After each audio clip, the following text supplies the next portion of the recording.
Hola, buenas tardes a todos, buenas noches. Soy Giovanni Lorenzo, consejero superior de Unidad 1. Estoy acá con mi compañera Mica. Le dejo el micrófono, así se presenta. Bueno, yo soy Micaela Fino y soy consejera departamental del Departamento de Ciencias de la Salud. Y bueno, junto con Unidad y el Movimiento Salud, organizamos esta charla. Así que le damos el micrófono para que se presenten. Bueno, a ver, vamos a probar una cosa. ¿Habla así? ¿Todos me escuchan? Sí. ¿Y todos allá atrás también? Vamos a hablar sin micrófono, que se hace un rebote terrible. Ahí está. ¿Querés apagar acá el...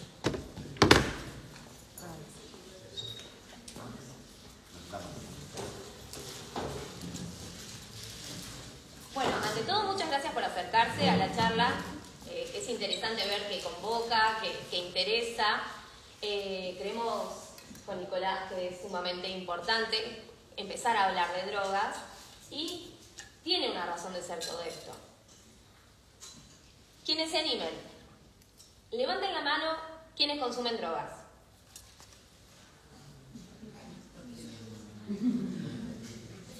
Levanten la mano quienes no consumen drogas. De los que no consumen drogas, dejen las manos arriba, por favor. Bravo. Bajen la mano los que toman alcohol, bajen la mano los que fuman, bajen la mano los que toman psicofármacos. Bien, ¿3 personas? 3 personas.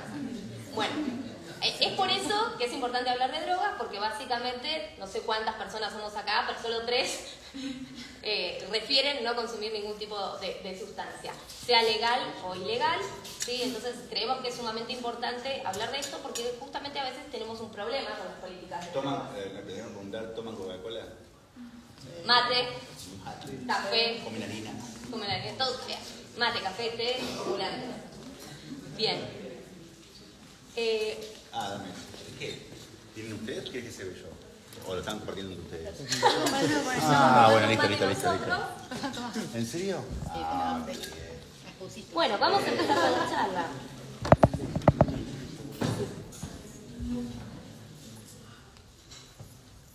Bueno, esta charla se trata justamente de políticas de drogas y dentro de las políticas de drogas elegimos hablar desde la perspectiva de reducción de riesgos y daños, que es una de las tantas perspectivas que pueden existir cuando elegimos hablar de drogas o cuando elegimos políticas sobre drogas. Quien me acompaña, mi colega, compañero, amigo, Nicolás Dibiase, es especialista en clínica médica y en hepatología, tiene un diploma de honor de la UBA, es médico de planta del Servicio de Clínica Médica en el Hospital Municipal de Bahía Blanca, es miembro de la Sociedad Argentina de Medicina. En conjunto realizamos el posgrado de endocannabinología y terapéutica canábica en La Plata en el año 2017, es miembro de la Society of Cannabis Clinicians, Clínico canábico, cofundador y miembro de la Red de Profesionales para el Estudio del Cannabis, ReproCan, y cocoordinador de la Cátedra de Uso de Cannabis Medicinal que tenemos en la universidad desde el año 2018. Primera cátedra a nivel latinoamericano de nuestra universidad, de la Universidad Nacional del Sur. Fue la primera en el año 18, un orgullo.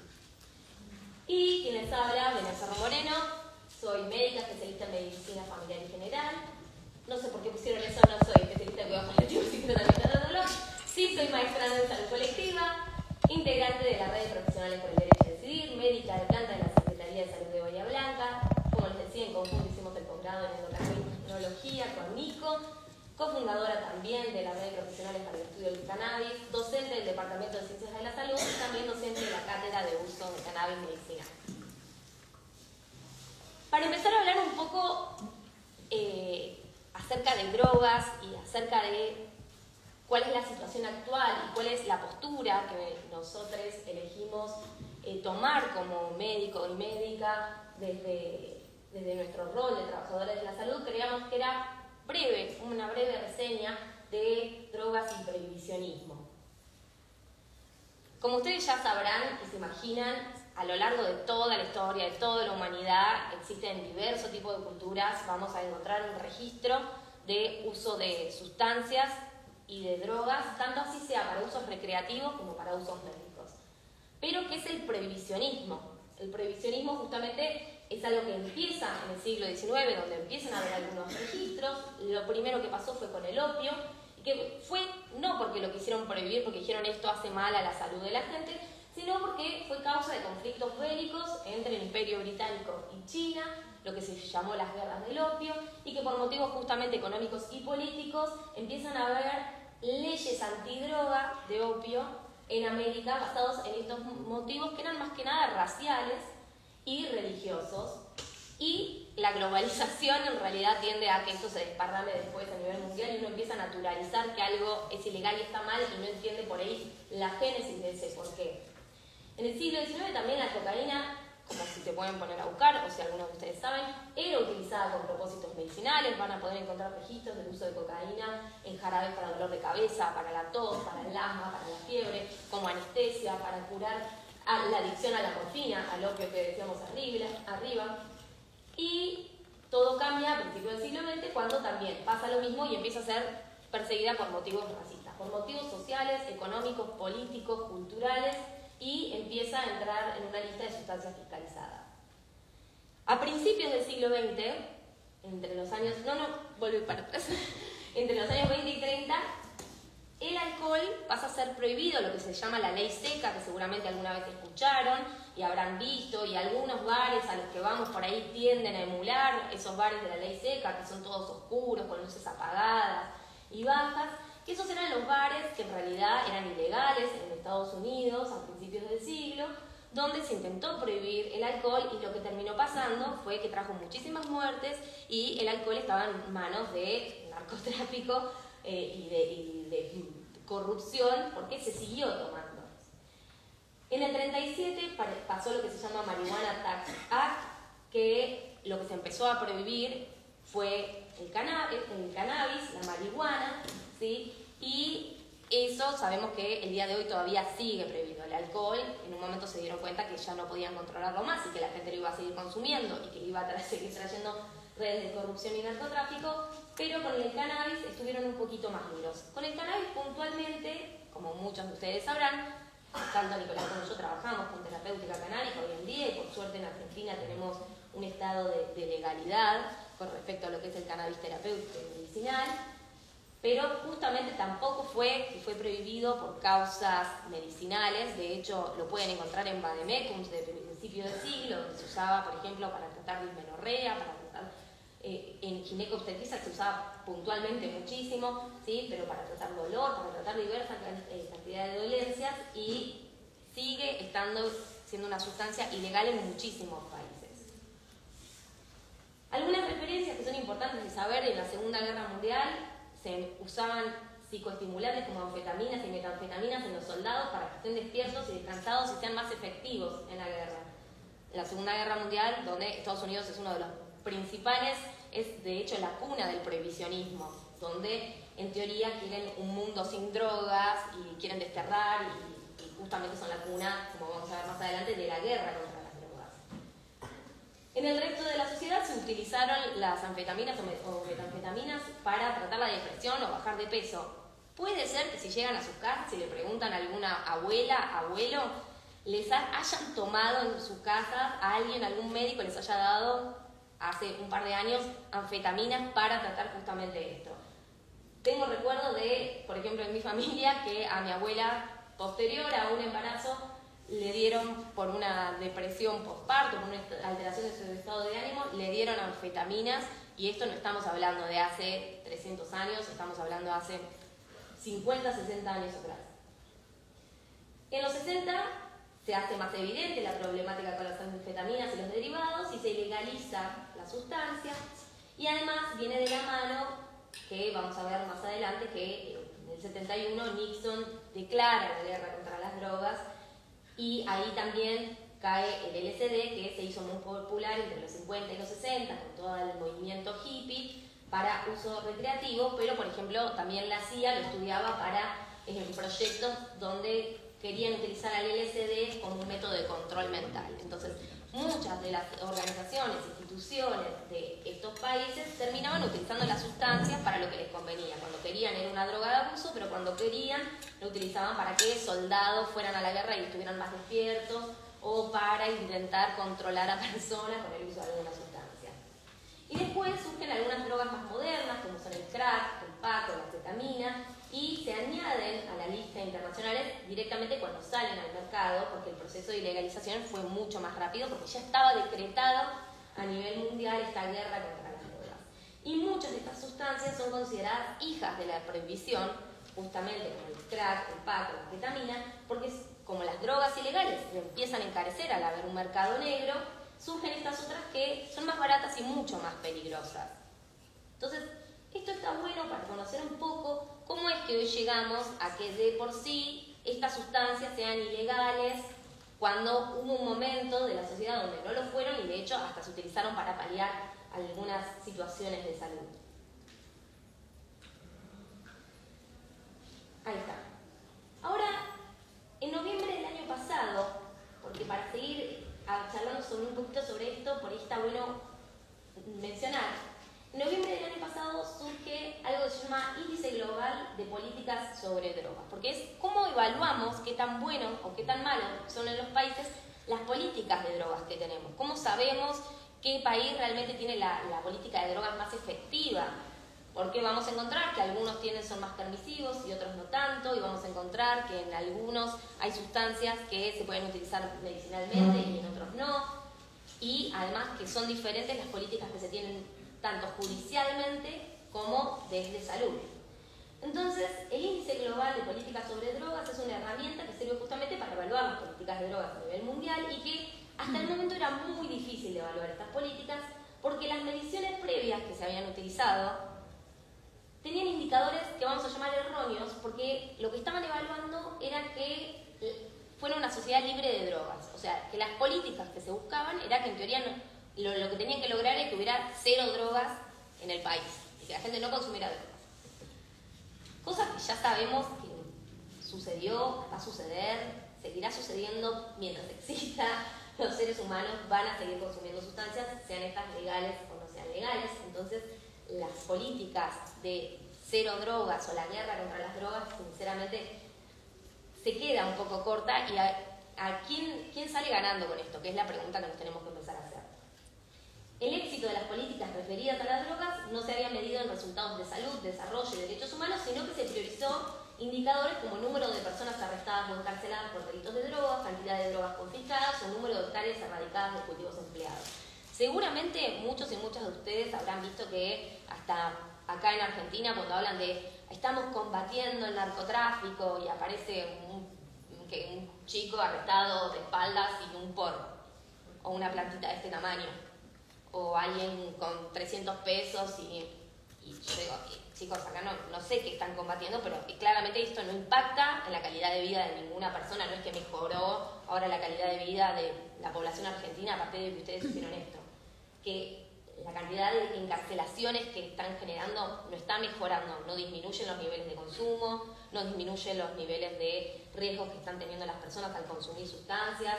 Sinceramente no hay un impacto positivo ni a nivel judicial ni tampoco a nivel de salud. Entonces, esos indicadores que se estaban evaluando para decir, bueno, a ver, ¿cómo son estas políticas de drogas?, estaban siendo bastante erróneos. Entonces, el año pasado, en 2021, se generó un nuevo índice, que este índice estuvo armado justamente por este Consorcio Internacional de Reducción de Daños a nivel internacional, que está formado por la sociedad civil y por entidades académicas diversas. Acá algo bueno, lo tomé bastante textual, que está en la introducción de este índice, ¿sí? Que tiene que ver que dice, este enfoque persistentemente erróneo de las políticas sobre drogas y por ende de la recolección de datos impidió un análisis genuino respecto a si dichas políticas han contribuido a metas mucho más abarcantes de las políticas, como por ejemplo alcanzar la igualdad de género, reducir el estigma y la discriminación, proteger los derechos de las poblaciones indígenas o aliviar la pobreza. Como si algo de toda esa política contra las drogas en teoría tenía que mejorar, todas estas cosas, si realmente lo logró, y la verdad es que no. Y las comunidades marginalizadas sobre las cuales se focalizan desproporcionadamente estas políticas permanecen mayormente invisibles. Ya sabemos que no es lo mismo, que lamentablemente, que da vergüenza tener que decirlo, pero que ya sabemos que algunas personas, por portación de rostro, por cómo estamos vestidos, o por qué música escuchamos, o si tenemos un peinado o no, tenemos más chance de que nos pare la fuerza de seguridad y se fijen si tenemos drogas o no. Entonces, esto lo que está tratando de decir es eso, que hay ciertas parte de la población, ciertas personas que ya están siendo vulneradas, estigmatizadas de por sí, y eso queda invisibilizado, como que es normal, como que tenemos que vivir con eso. No, si salgo con cierto tipo de gorrita, o si alguien tiene la suerte de tener cierto color de pelo o no, ya sabemos que alguien va a venir a frenarnos y tal vez hasta hacernos pasar un mal momento únicamente por ahí, por tener una sustancia, o a veces sin tenerla también. Entonces, el resultado de esto es una grave ausencia de la rendición de cuentas respecto a las estrategias represivas para el control de drogas que la mayoría de los gobiernos siguen empleando. Muchos organismos internacionales lo que están diciendo es, no chicos, estamos haciendo las cosas muy mal, se están vulnerando derechos humanos, las poblaciones no están mejorando y están atentando contra ciertos grupos poblacionales que están siendo vulnerados. ¿Cómo es este índice? Tiene 75 indicadores que cubre 5 dimensiones que abarcan desde cuáles son las medidas que toma el sistema penal, las respuestas extremas que hay, cómo es el acceso a la salud, la reducción de daños, el acceso a medicinas y desarrollo. Y trata de reflejar la implementación de estas drogas en vez de quedarse solamente en qué enunciados tiene. Ah, sí, droga cero. Sí, pero para llegar a esas drogas cero estás encarcelando gente, aplicando penas de muerte, encerrándolos durante no sé cuánto tiempo hasta que descubrí si era un porno para tenencia personal o estaba vendiendo. Entonces, lo que quiere empezar a hacer este índice es, bueno, ¿qué políticas hay para el abordaje de las políticas sobre drogas y de qué manera se implementan? Utilizaron 30 países, entre los cuales está Argentina. Ningún país tuvo la calificación máxima, que era de 100.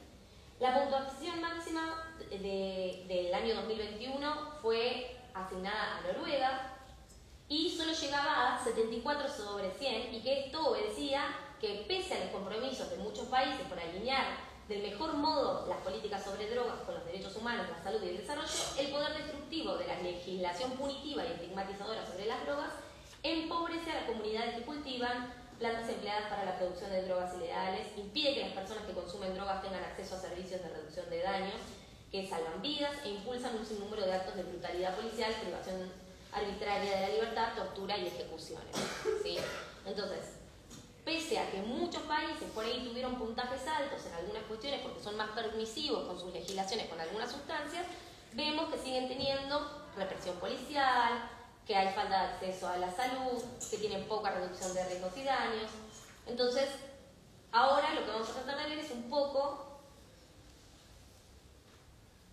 Acá no pude poner los 30 países porque si no quedaba demasiado pequeño y no se iba a ver nada de nada, pero se pueden ver los primeros 20 países. Argentina es el anteúltimo que van a ver, ¿sí? Que tienen un puntaje en general y después tienen puntajes asociados a estas 5 dimensiones.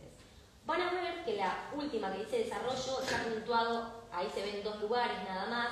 Desarrollo se refiere a los países como por ejemplo en Latinoamérica serían Bolivia o Colombia, donde tienen plantaciones que generan producción para campesinos, donde se plantan sustancias que hoy son consideradas por ejemplo ilegales. No sé si han escuchado, el nuevo presidente de Colombia salió a decir en conjunto con el ministro de Salud que una de las políticas que quiere implementar es que claramente ha fracasado la guerra contra las drogas, que ha traído más muertes que las mismísimas sustancias y que no solo está a favor de legalizar el cannabis, el consumo de cannabis y la producción de cannabis, que genera muchísima producción económica, como verán que ahora está sucediendo en Argentina, con la ley que tenemos de cannabis medicinal e industrial, sino también quiere legalizar, por ejemplo, las hojas de coca.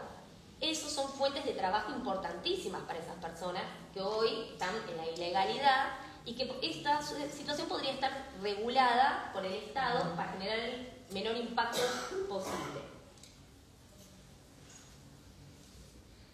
¿Qué pasa específicamente con Argentina? Bueno, como decíamos, Argentina ocupa el puesto 19 de 30, en el puntaje se sacó un 4,4, así que desaprobamos. Dimensiones del puntaje, ¿en qué dimensiones? Que dijimos que tenía 5 dimensiones, ya sabemos que en desarrollo en este momento no estamos siendo evaluados. ¿En qué otras dimensiones es la que estamos teniendo bajo puntaje? Principalmente en lo que es políticas de reducción de daños y en la medición de lo que es la proporcionalidad de la respuesta penal. En cuanto a las políticas de reducción de daños, cosas que me parecen re importantes empezar a charlar y que por eso es que con Nico estamos hoy acá, porque creemos que se necesitan espacios para empezar a hablar y poner en palabras esto, y qué mejor desde una universidad nacional. El índice que existe, el índice demuestra que existe un absoluto diferenciamiento de estos abordajes de reducción de riesgos y daños. 0 puntos.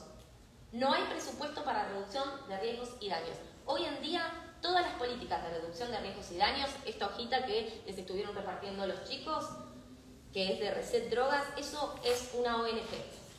No existen políticas de reducción de riesgos y daños. ¿Alguna vez vieron desde el Estado, del sistema público, que se les hablara de drogas?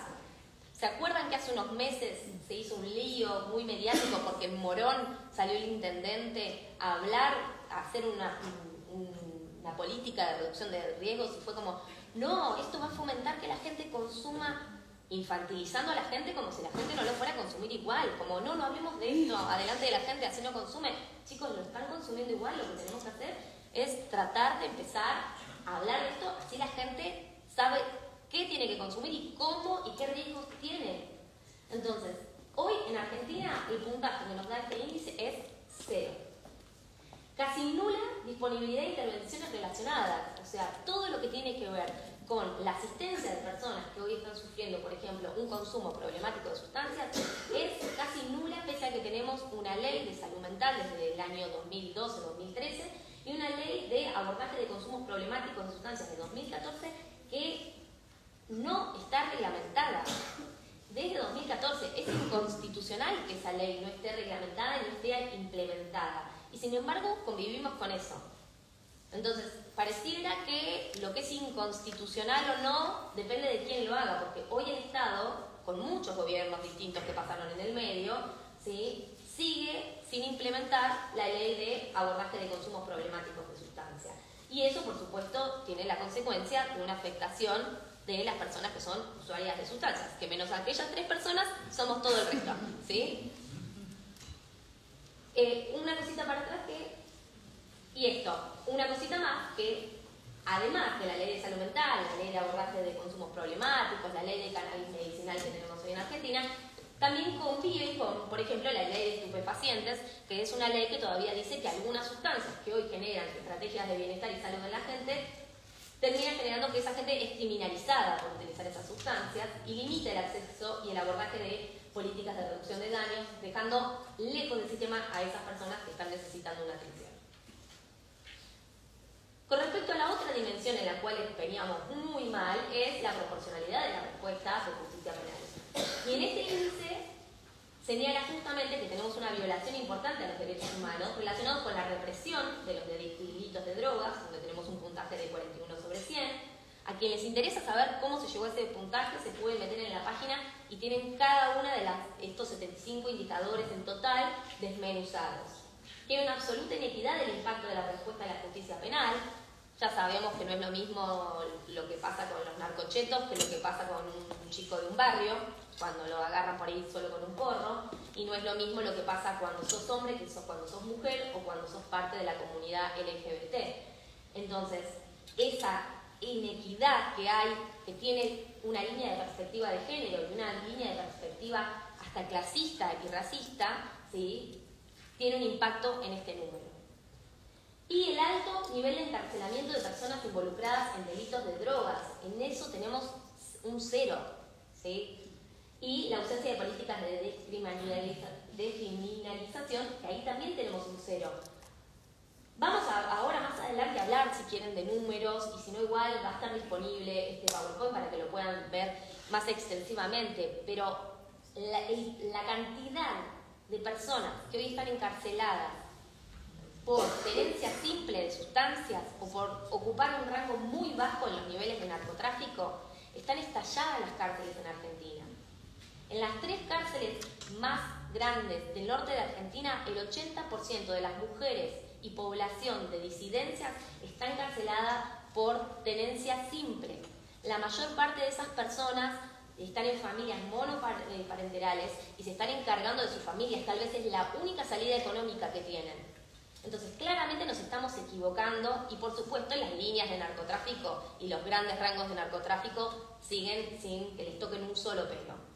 Entonces, creo que cuando nos ponen un cero está bien puesto y tenemos que empezar a pensar en otras políticas y que deje de ser nada más la guerra contra las drogas, un discurso que sirve para campañas políticas y demagogia, sino empezar justamente a mirar estos números a nivel internacional que nos están diciendo, chicos, están haciendo las cosas muy mal.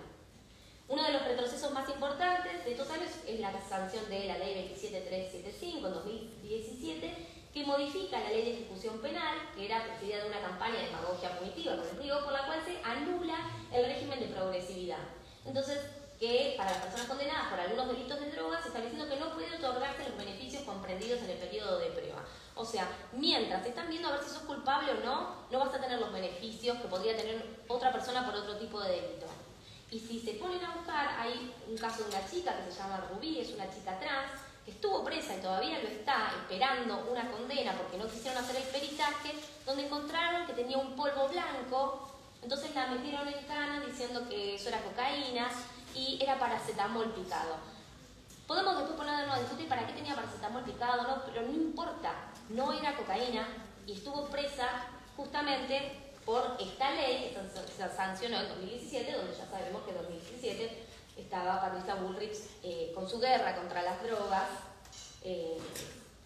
prendiendo fuego pedazos de cannabis y cocaína, y donde, por supuesto que no lo quiero decir no es con un tono discriminatorio ni para nada, pero que lamentablemente una de las cosas que es conocida de esta mujer es porque en teoría pareciera que tiene un trastorno de abuso con una sustancia. Entonces es un poco raro que la moralidad cambie según la legalidad de reglas que pongo yo, de que yo digo qué es lo que es legal porque yo soy el Estado, entonces en este caso digo que el alcohol es legal y está bien abusar del alcohol, pero no está bien abusar de otras sustancias. Y entonces esto impacta justamente de manera arbitraria sobre poblaciones vulnerables y marginadas, como veníamos diciendo. Esta frase, un mundo con drogas es posible, hay un libro que se llama Un mundo con drogas, que es de Emilio Ruchansky, que es periodista, es militante, antiprohibicionista, y un mundo con drogas es posible y deseable, es una frase que dijo Mariano Fucero, que es un abogado penalista que también está en Reset Drogas, donde hace poco le hicieron una entrevista y comentaba algunas de las cosas que ahora les voy a pasar a decir. Como estamos diciendo, justamente la guerra contra las drogas es una estrategia fallida, que lo único que ha generado es un incremento en los índices de producción, de consumo, de corruptibilidad de las fuerzas de seguridad, partidos políticos, instituciones públicas, poder judicial. Y estos datos no lo dice ni Mariano Fucero ni Belén Ferro Moreno, sino que son datos que provienen del sistema de fiscalización de sustancias a nivel internacional.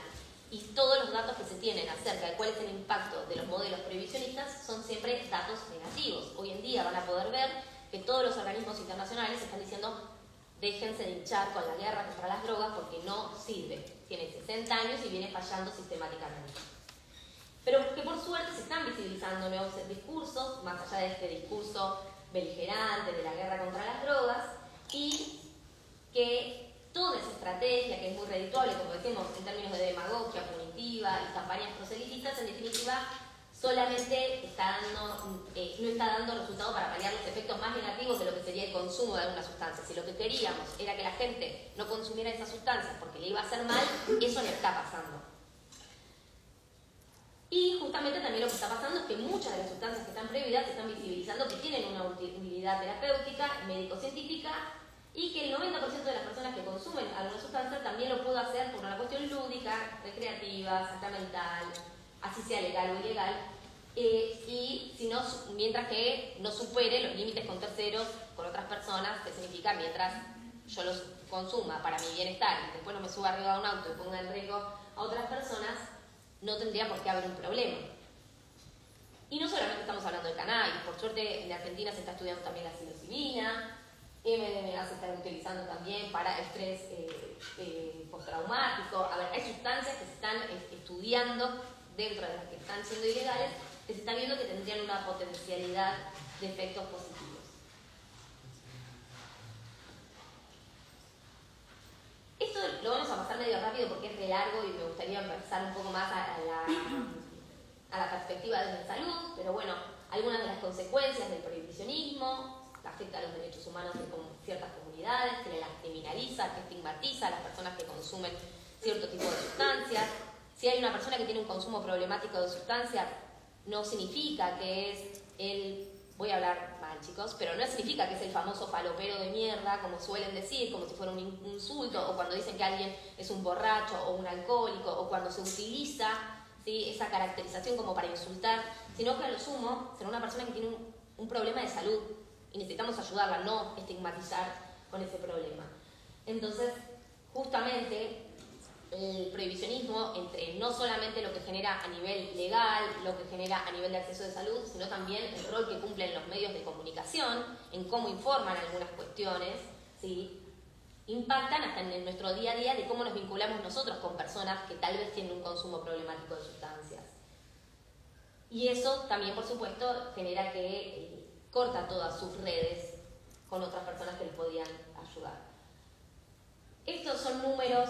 Lo que me resulta más interesante de acá es que, por ejemplo, en Argentina, la ley de normativa contra las drogas es impulsada en el 74 por López Rega y desde ahí en adelante continúa sin cuestionarse, y que, por ejemplo, la población detenida en cárceles en Argentina pasó de 46.288 en 2002 a 85.283 en 2017, aumentando un 84%, y que en ese mismo periodo la población carcelaria por drogas aumentó 252%. Si alguna vez fueron a la cárcel a hacer alguna actividad de extensión de la universidad, habrán visto cómo están sobrepasadas las cárceles. Que una persona haya incumplido con alguna norma no significa que haya que violar los derechos humanos con esa persona, y claramente mucho menos si fue por tenencia simple de sustancias. Esto lo vamos a pasar un poquito de largo, pero el dato que más después yo esto se los dejo para que los chicos se lo puedan pasar. Sí.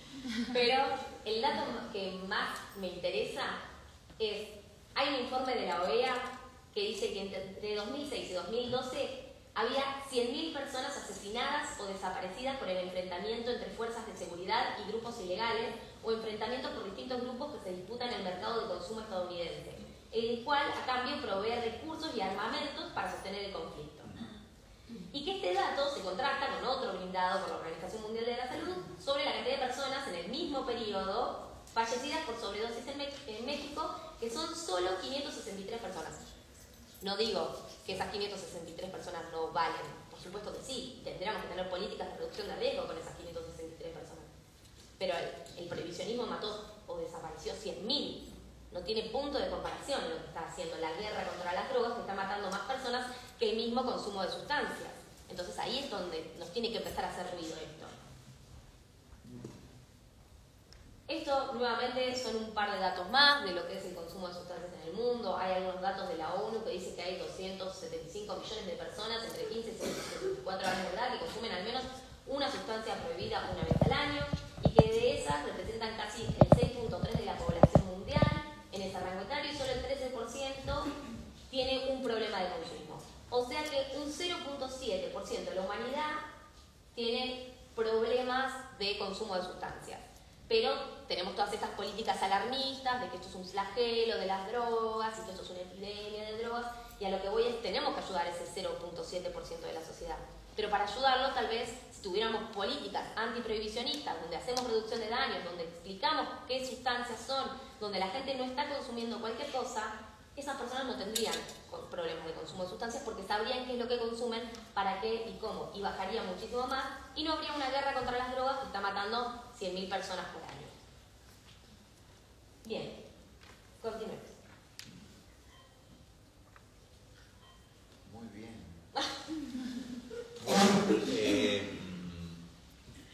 Luego de esta gran presentación en la cual muestra que es una mierda todo lo que se viene haciendo con respecto al enfoque criminalístico y moralista que sea la cuestión de drogas, nada, un poquitito de contarles en qué consiste la cuestión de reducción de riesgos y daños, un poco de dónde proviene, un poco cuál es la aplicación, y un poco también cómo nos invita a cambiar un poco la mirada, porque también nosotros en nuestro interior, sobre todo mientras más avancen en edad, tenemos una semilla moralista, una semilla prohibicionista que se nos fue, crecimos en ese entorno también, por eso la invitación es también al cambio de paradigma, ¿no?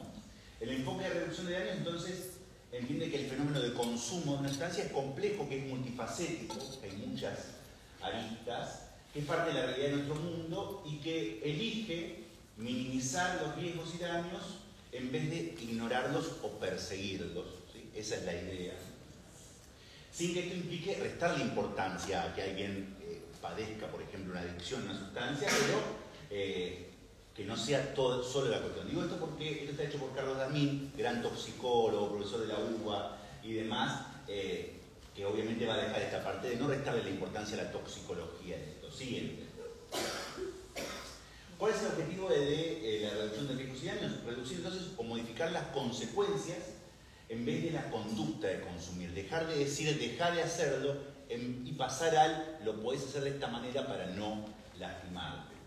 Es un complemento a las intervenciones de prevención y tratamiento, cambia la manera en que las personas usan las drogas y obviamente el medio ambiente en donde la consumen. ¿Sí? Ustedes saben que esta cuestión de, por ejemplo, el cannabis como puerta de entrada a otras drogas no tiene que ver tanto con la sustancia cannabis en sí, sino también más bien por el ambiente en el cual la persona que va en búsqueda de cannabis se va a encontrar un ambiente habitualmente de un dealer, en el mejor de los casos, o ambientes raros, medios oscuros, en donde no solamente se va a ofrecer una piedra, un 25 o flores, sino que también va a haber una oferta de otro tipo de sustancias, y en eso que se denomina efecto góndola es donde el prohibicionismo es la puerta de entrada a otras drogas, no el cannabis.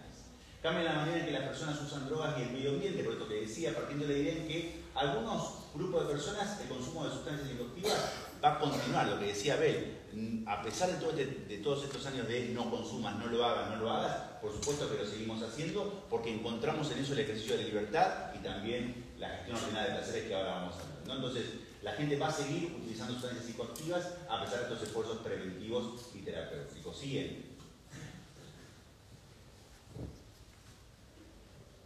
¿Cuál es la razón por la cual se desarrollan entonces estas políticas prohibicionistas y moralistas y criminalísticas? Tienen que ver con que se basan en que hay un bien común, que es la salud pública, que con el consumo, con el uso de sustancias puede ser alterado. Yo consumo una sustancia, me vuelvo loco, mato a alguien en la vía pública, ¿no? Ese es el principio básico por el cual se legalizaron una enorme cantidad de drogas, por lo cual siguen siendo ilegales, por lo cual sigue siendo ilegal el consumo, la venta, la distribución y demás. Entonces, esta es una alternativa a ese concepto de daño de la salud pública, ¿no? Frente a estos modelos. Y aparte frente a estos modelos de patologización, como se dice, no siempre una persona que consume una sustancia psicoactiva, o sea, no todo consumo es problemático, ¿sí? Esa es una gran definición. Van a encontrar que muchos profesionales, psicólogos que se vienen dedicando al área de adicciones pueden tener esta idea todavía de todo consumo es problemático, como que todo consumo me está hablando de un vacío, de una situación. Bueno, esto no es así, porque hay consumos que pueden ser problemáticos y no problemáticos de sustancias. Consumir sustancias, esta frase es buenísima, no es igual a tener un problema. Consumir una sustancia no es igual a tener problemas. Se puede consumir una sustancia y estar preocupado porque no se altere mi salud consumiendo esa sustancia. Y se puede consumir asumiendo prácticas de menor riesgo y mayor cuidado. Siguen. ¿Por qué es importante la participación del Estado?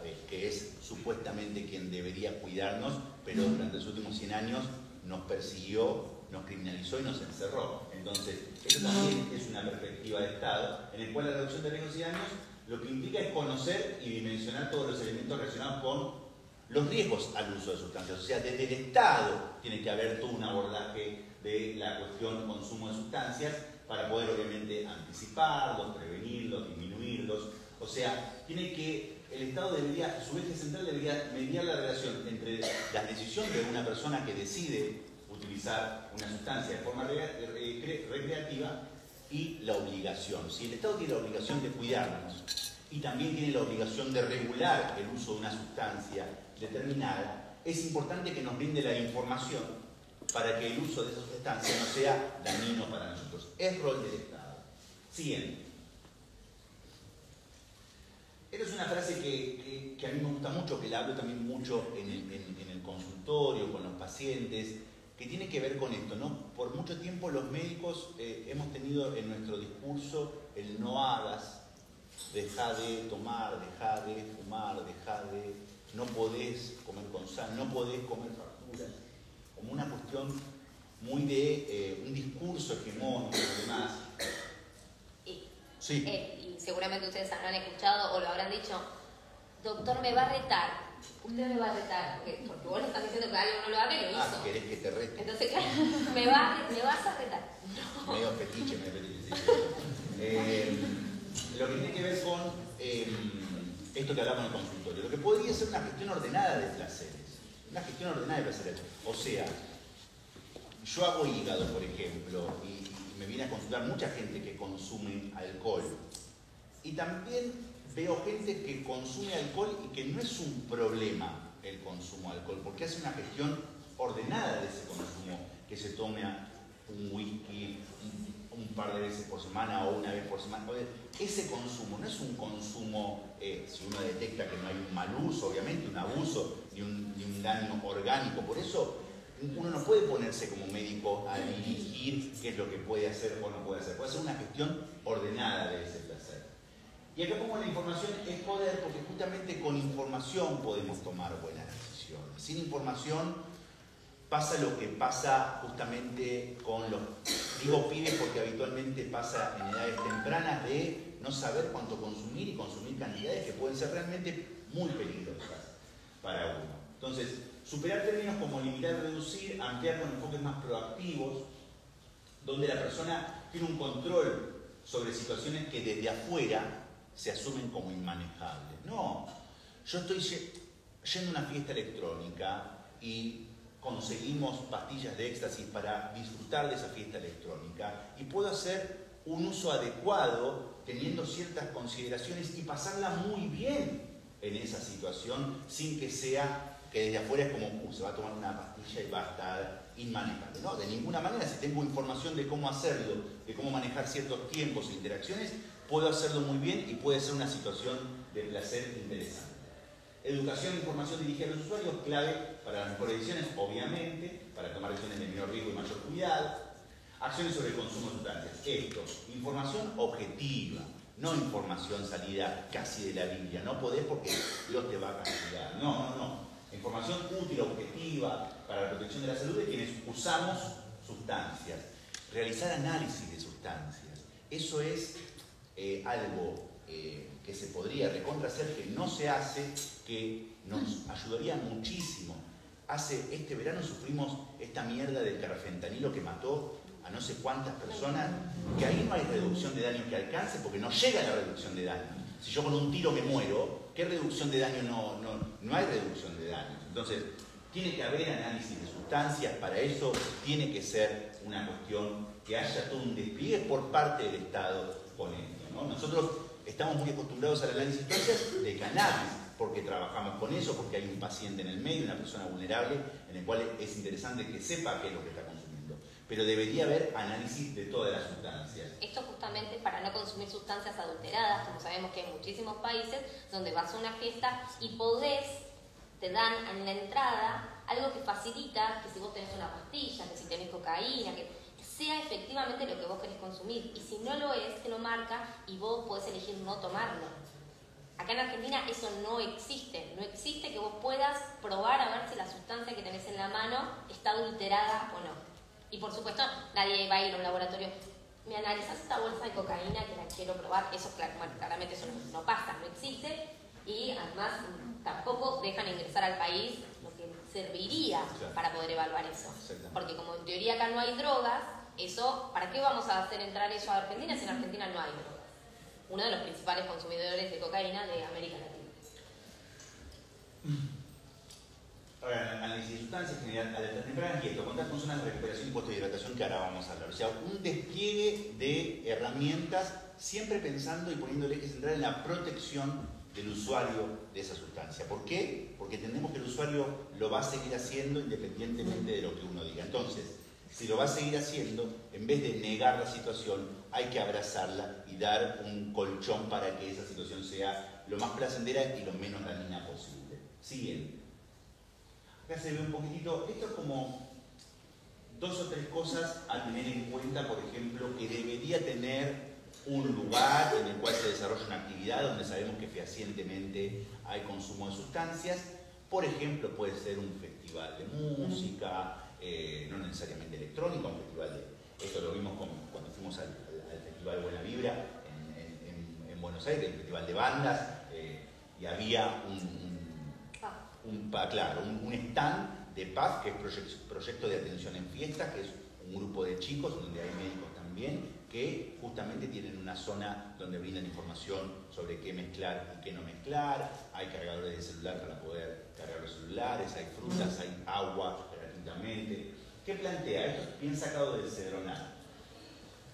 Que tiene que haber una zona de descanso y un puesto de hidratación, ¿sí? Y en esta zona de descanso y en este puesto de hidratación tiene que haber personas con una actitud continente, ¿no? Mira, lo mismo que decía Abel, no, mira, ¿para qué te drogas? No, tienes una actitud continente, cálida, sin realizar juicios éticos o de moralidad. Tiene que haber dispensación de agua, se suma a la entrega de frutas. Bueno, esto que decíamos que los chicos de Paz lo tenían tan bien preparado. Está bueno que en estas zonas haya recorridas también de personas encargadas de identificar personas tal vez tiradas en el piso, que están sufriendo un mal viaje, alguna situación, como para también asistirlas. Que haya también puestos de información, orientación y participación, como un espacio primordial donde alguien se pueda informar, donde pueda estar en contacto ya para poder transmitir pautas de cuidado e informar de los recursos como que hay para poder hacer frente a este tipo de situaciones. Recursos comunicacionales, como puede ser este mismo también, ¿no? Para informar y sensibilizar al público asistente o entregar el temita de qué se puede mezclar y qué no, y que haya también el tema de la disponibilidad de recursos de salud. ¿Por qué? Porque lamentablemente cuando la persona no tiene información o cuando la persona está haciendo un mal uso de la sustancia, puede ser que se genere una situación de deshidratación, de descompensación, de desmayo y demás. Entonces es importante el recurso de salud que esté presente. Siguiente. ¿Esto vamos a hablar después o ya ahora? Pero hablemos primero de la... Sí, y quiero decir una cosita para sumar. La semana pasada Argentina fue sede de una confederación que hay latinoamericana, internacional de drogas, donde abrió Mara Brauer, ¿sí? Que es parte de la Cámara de Diputados de la Nación, y hablaba de que se está presentando un proyecto específico para que, por ejemplo, en este tipo de fiestas o eventos, deje de pasar algo que seguramente ya hemos escuchado, que cortan las canillas, que el acceso al agua es restringido y que una botella de agua mineral en ese momento empieza a cobrártela como si fuera oro en polvo. Entonces, justamente lo que estamos necesitando es estas políticas de reducción de riesgos y daños donde en esos espacios que ya sabemos que está pasando, ¿sí? Haya asistencia. Y además que la persona no sienta miedo de tener que ir, porque la persona cuando está sufriendo además el mal viaje o ese mal momento, a veces consulta, esperan hasta el último momento donde ya no da más, y a veces consume algo que realmente puede poner en riesgo su vida, porque tiene miedo de ser criminalizada. Está sufriendo un problema de salud y pone antes de su problema de salud el miedo a ser criminalizada. Entonces, fíjense al punto que estamos llegando, que prefiere casi morir antes que llamar al servicio de emergencias y tener que decir que consumió una sustancia. Eso significa, eso es como el prohibicionismo se nos metió directamente en la cabeza y ese es el miedo que tenemos. Por supuesto que todas estas medidas tienen que ver con una educación previa, que podamos hablar, al igual que la educación sexual integral en las escuelas es una herramienta de prevención de muchas situaciones. Poder hablar de consumo de sustancias también lo sería, pero por supuesto se imaginan si queremos... Bueno, Nico por suerte pudo ir a una escuela hace poco en Carué a hablar de... Sí, iba a decir Nico pudo salir de la escuela. También. Claro, sí, eso estuvo muy bueno. Estuvo muy bueno. Una escuela que tenían... A mí me llaman porque los pibes le iban fumados a la escuela. Fumaban antes de entrar y entonces lo que dice la reglamentación de provincia de educación es que tienen que llamar a la policía cuando pasa eso. Imagínense la situación, ¿no? Tienen que llamar a la policía a un pibe, entonces nos llamaron para dar una charla bien de reducción de daños. Fue la primera charla oficial de reducción de daños que como miembros de RetroCam pudimos dar. Así que ojalá que eso se siga replicando. Y es importantísimo a esa edad, sobre todo, que es donde están empezando, donde aparte es una edad en la que hay una manija muy grande, todo es mucho, todo es un montón, y realmente el peligro es grande. Bien, acá ustedes tienen, que a mí me gusta un poquito más el que se les entregó, Sí. que tiene además un par de sustancias más, de cruce de sustancias. Hubo un problema con el color, pero... Nada hace nada, está todo bien, ¿puede estar todo bien? ¿Algo le falta esto? Pero... Ya leo. Se ve bien lo que no. Pero bueno, algunas cosas se ven bien, y se ve perfecto los que dicen mortal, están en negro, claro, se ven bastante bien. En este creo que podemos notar algo importante, no es porque Nico y yo seamos parte de la red de profesionales para el estudio del cannabis, pero si vemos la única sustancia que por el cruce con otras, en este va a pasar lo mismo, está todo en verde, es seguro, que significa que no nos vamos a morir, es la marihuana, es el cannabis. Es la única sustancia que la podemos usar con otras sustancias y no va a pasar absolutamente nada. Pero, por ejemplo, los energizantes, que lo podemos tomar a las 8 de la mañana comprando en el kiosco de la vuelta de casa, y ya ahí tenemos que tener ciertas precauciones, no es tan seguro con el cruce de otras sustancias, ¿sí? Entonces, fíjense cómo algunas sustancias que son legales las tenemos naturalizadas y pensamos, con esto no pasa nada, y el cannabis por poco está demonizado, como que mata gente, mata neuronas, mata no sé, cosa que además científicamente se está demostrando que no, pero hay sustancias y hay cruces que pueden ser completamente letales. En el que ustedes tienen en la mano, a mí una de las que más me llama la atención y digo, epa, cuidado chicos, Viagra y cocaína. Un cruce bastante común y la verdad es que es mortal. Es mortal. Y hay sustancias que ustedes pueden consumir y les pueden dar este mal viaje y les pueden hacer pasar un mal momento según cómo las consuman, y ahora vamos a hablar un poquito de eso. Pero hay otras sustancias que tienen registros reales de que pueden generarnos realmente muertes, que hay realmente muertes asociadas al consumo de ciertas sustancias. Y es importante decirlo, porque tal vez la primera vez que consumieron esa sustancia no tenían ni idea que realmente podíamos llegar a un estado de, sí, consumo esto y lo hago mal y puedo morir, o si lo cruzo con otra sustancia. El alcohol, chicos, tiene uno solo que aparece en verde, no, dos, con el cannabis, por supuesto, y después con el ácido, pero después está con riesgo casi con todo, y tiene riesgos mortales también.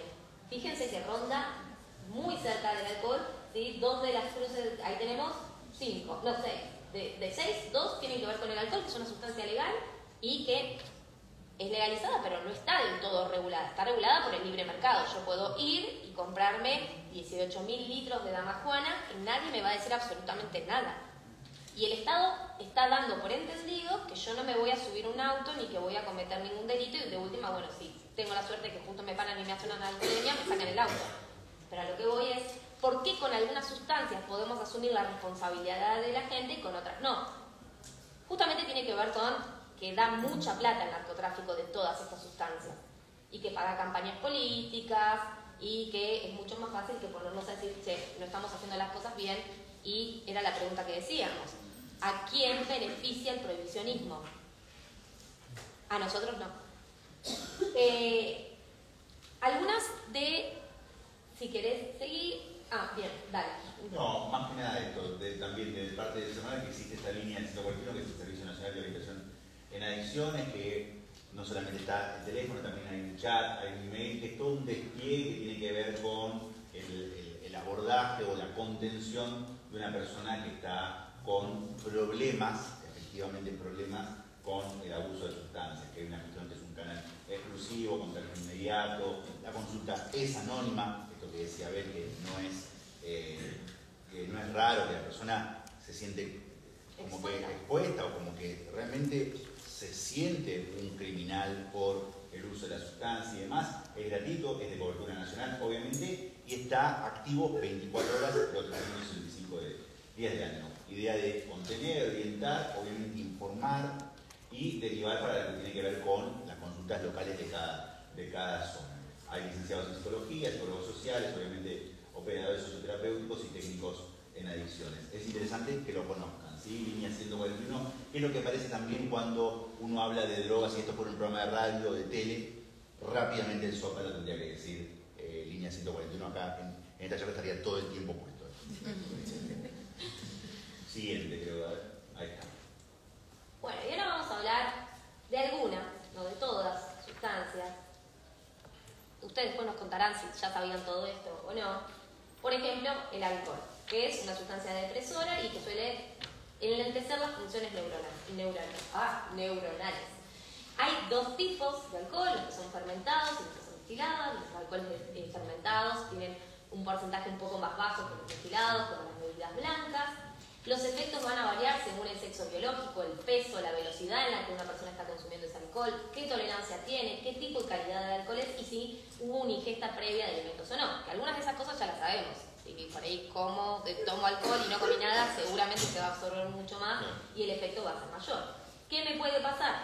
Euforia, desinhibición, embriaguez, estimulación y relajación, y como efectos negativos, desorientación, hiporreactividad, inestabilidad emocional, confusión, deterioro de coordinación y proceso de información, disminución de la atención, juicio y control. WhatsApp a cualquier hora. Sí, no, chicos, saquen los datos. ¿Qué cosas tenemos que tener en cuenta? Tomar despacio para dar tiempo al organismo a procesarlo, tratar de comer antes y durante, intercalar con bebidas sin alcohol, tener en cuenta que las bebidas destiladas se absorben más rápido y evitar la tolerancia producida por tomar en exceso. Cuanto más tomo, si quiero llegar al mismo efecto, más voy a tener que tomar. Por supuesto, no manejar, ¿sí? No nos vamos a subir a un auto si tomamos alcohol, porque claramente estamos diciendo que ponemos en riesgo nuestra vida y la de terceros, y siendo menores de edad, estando embarazadas o lactando, o si sufren alguna enfermedad hepática o digestiva, lo ideal sería evitar. Sí. Cannabis. Yo odio que digan que es alucinógeno igual. Sí, igual usan alucinógeno como alteración de la percepción de la realidad. No es que van a ver pero sí, en varios lados, como de lectura seria, también lo ponen como alucinógeno. Más bien es una alteración de la percepción, no que de distorsión de sentidos y la conciencia. Está esta parte estimulante, si bien es un gran sedativo, clásico sedativo, tiene esta primera parte que puede dar esta euforia, este estado de alerta y energía, o depresor, ¿no? Disminuye la actividad del sistema nervioso central. Cannabis y alcohol, clásico de ir a dormir, nada de salir a ningún lado. Cannabis y alcohol es ir a dormir. Relajación y reducción de la sensación de dolor, sí, gran analgésico, obviamente. Bueno, obviamente muchas especies, muchas variaciones, muchos quimiotipos en relación a los cannabinoides que tengan. Relajación como efecto, obviamente, mayor percepción sensorial. Esto es interesante, sobre todo recuerdo de los primeros momentos de probar marihuana en mi vida, que era escuchar música y decir, ¿por qué nunca escuché música yo en este estado? Que es esta percepción sensorial más elevada, como una subida de este estado de ánimo, que esa es una de las razones por la cual se utiliza como coadyuvante en un tratamiento antidepresivo también. Genera bienestar, reducción de dolores y de las náuseas, genera risa. Tiene sus efectos negativos, la pálida, ¿sí? La baja de presión, fumas un montón, sobre todo con la vía oral, cuando se comen algún brownie que se absorbe mucho y tiene circulación enteropática, va dando vuelta como 8 horas, ahí habitualmente se ve esto de la baja de presión, puede haber vómitos, puede generar en algunas personas, si bien en algunas personas puede relajarla, en otras personas puede generar una situación de ansiedad, de nervios, ¿sí? O de paranoia, o dificultad, obviamente puede disminuir la concentración, lo que dijimos recién de la paranoia, la ralentización de los movimientos y la ralentización también del paso del tiempo. Che, ¿cuánto tiempo pasó? ¿1 hora? No, 10 minutos nada más. Bueno, eso es típico del cannabis, los ojos rojos, irritación de la faringe por el humo, obviamente, y el aumento de la frecuencia cardíaca clásico que también se puede ver. Es la principal causa en guardia del consumo de flores, que la gente viene con taquicardia, es justamente el tema del cannabis. Tener en cuenta fumar de a poco, clásico, titular quiere decir siempre, y esto lo trasladamos para todas las sustancias en general, ¿no? Si uno va de a poco y va probando de a poco y no hace todo un consumo. De repente vas a ver medido y va a poder ver el efecto que tiene en sí. Con el cannabis obviamente pasa esto. Si yo nunca fumé marihuana en mi vida, y que esto es bien clásico del fumador de tabaco, que va a probar marihuana y se fuma un porro entero. Entonces queda en Narnia y después dice, no, a mí me hizo mal. No, pero es un montón lo que probaste, una sola pitada, o si vas a comerlo, medí las cantidades, el efecto puede tardar una hora.